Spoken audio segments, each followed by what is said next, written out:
बिस्मिल्लाहिर्रहमानिर्रहीम और अस्सलाम वालेकुम। आज के शॉर्ट सी वीडियो में हमारे पास एक कोड दिया गया है और हमने ये करना है कि हमने इस कोड को बेसिकली सॉर्ट ऑफ जिसको कहते हैं ड्राई रन करना है कि हमने देखना है कि जब ये कोड अगर कंपाइलर के ऊपर रन हो तो इसकी आउटपुट क्या आएगी।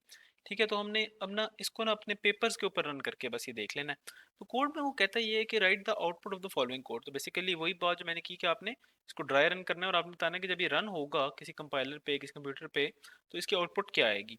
तो इस तरह कोड में जब भी आप इसको रन करें ना तो जब भी आप देखें ना कि इसमें वेरिएबल्स हैं तो उन वेरिएबल्स को आप साइड पे लिख लें और कोड को आप लाइन बाय लाइन रन करें और अपनी आउटपुट जो वेरिएबल्स की वैल्यूज है उनको चेंज करते जाएं वहां पे ही, तो आपके लिए ये बड़ा आसान हो जाएगा। तो इसको मैं भी करके भी दिखा दूंगा कि किस तरीके से मैं कह रहा हूँ। तो करना ये है कि सबसे पहले हम देखेंगे कि भाई कोड कैसे रन हो रहा है। तो हम कहेंगे भाई सबसे पहले तो ये होगा कि कोड ना जाएगा पहली वाली लाइन के ऊपर। पहली वाली लाइन के ऊपर लिखा हुआ है कि भाई इंट और आगे जो है ना एन काउंट और सम। इसका मतलब है कि तीन इंटीजर वेरिएबल्स कोड बना रहा है जिनका नाम n है, काउंट है और सम है। तो हम भी इधर साइड पे तीन वेरिएबल्स बना लेते हैं। तो एक वेरिएबल का नाम n है, दूसरे वेरिएबल का नाम है काउंट और तीसरे वाले वेरिएबल का नाम है सम। तो हमने भी तीन वेरिएबल्स बना लिए। नेक्स्ट जो है ना कोड चला जाएगा नेक्स्ट लाइन के ऊपर और उसमें वो ये कर रहा है कि n को वैल्यू असाइन कर रहा है 28 की, काउंट को वैल्यू असाइन कर रहा है 15 की और सम को वैल्यू असाइन कर रहा है 30 की। तो हम भी यही कर देते हैं। n को जो है ना मैं वैल्यू असाइन कर देता हूँ 28 की, काउंट को वैल्यू हमने असाइन कर दी 15 की और सम को हमने वैल्यू असाइन कर दी 30 की। इसके बाद एक अगला कोड अगली लाइन में जाएगा और इस लाइन में पहुंच जाएगा और यहाँ पे लिखा हुआ है कि if n is less than 25। तो इधर एक कंडीशन चेक होगी कि क्या n की वैल्यू लेस देन 25 है। तो n के अंदर वैल्यू है स्टोर्ड 28, तो इधर चेक होगा कि यार 28 इज लेस देन 25। तो ये वाली कंडीशन जैसे कि हमें पता है कि भाई ये तो फॉल्स है क्योंकि 28 25 से छोटा तो होता नहीं है। तो इसका मतलब ये हुआ कि भाई इफ के अंदर जितनी भी स्टेटमेंट्स लिखी हैं वो रन नहीं होंगी। तो ये वाली सारी स्टेटमेंट्स जो है स्किप हो जाएंगी और आपका कोड जंप कर जाएगा और पहुंच जाएगा एल्स के अंदर। ठीक है, आपका कोड अब एल्स में आएगा तो एल्स की पहली लाइन पे चला जाएगा। पहली लाइन है उसकी count is equal to count -5। तो इसका मतलब है कि काउंट के अंदर जो भी वैल्यू है उसको पहले इस साइड को हम रन करेंगे ना, तो काउंट -5 करें। काउंट -5 है, हो जाएगी कि भाई काउंट के अंदर वैल्यू है हमारे पास 15, -5 जो है ये बन जाएगा 10।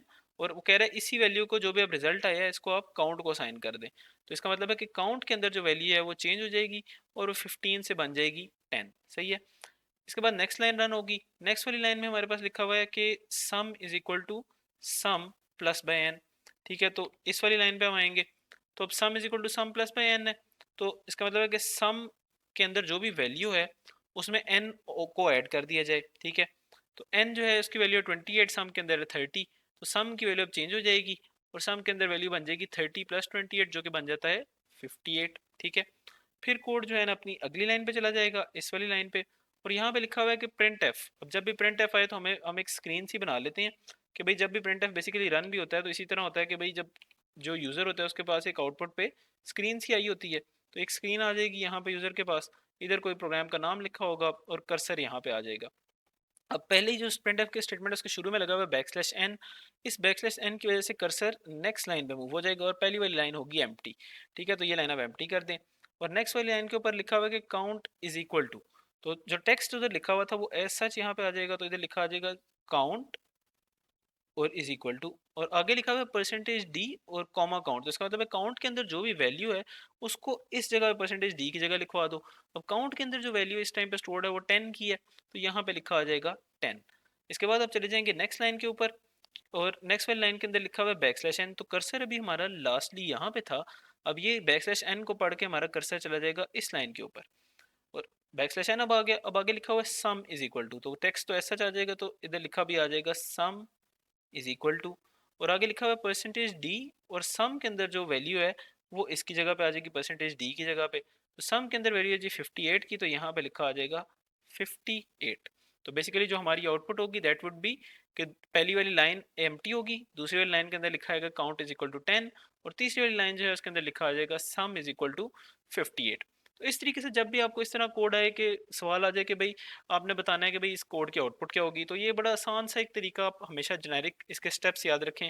पहला ये कि आपने कोड को लाइन बाय लाइन एग्जीक्यूट करना है। पहले पहली लाइन देखेंगे क्या कर रही है, दूसरी लाइन क्या कर रही है, तीसरी लाइन क्या कर रही है, इस तरह आपने चलना है। सेकेंडली ये कि आपने ये करना है कि जितने भी वेरिएबल्स उसमें कोड में यूज हो रहे हैं ना, आप अपने पास उन वेरिएबल्स को लिख लें।